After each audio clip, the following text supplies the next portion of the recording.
I think the main issue that people need to focus on is the schizophrenic approach of the Trump administration to this issue. On the one hand, they are saying we want to be as transparent as possible. And on the other hand, they're saying we're not releasing anything. So they, on the transparency part, they say we want to be transparent and we're going to go to court and we're going to ask judges to release grand jury transcripts. They know that the law on that issue is dead set against them, so they can blame the courts when they say no. It's also in grand jury transcripts, the actual proceedings in the grand jury are the area where it's least likely that Donald Trump's name appears. By contrast, the part where they're not turning anything over is all of the voluminous investigative material, which the Wall Street Journal now is reporting, which is something that we sort of assumed had to be true, but now the reporting is it is true, which is that material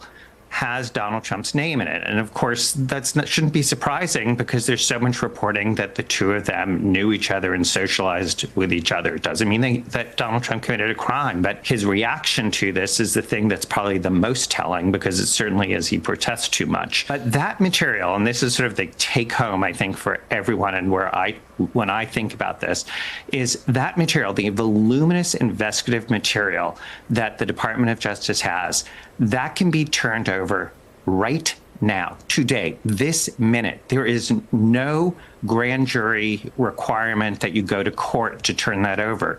So here, if the Department of Justice and the Trump administration is saying, oh, we want to be transparent, that is information that they don't need to go to the court and turn over. We just saw them do that in the Martin Luther King Jr. files, turning that over.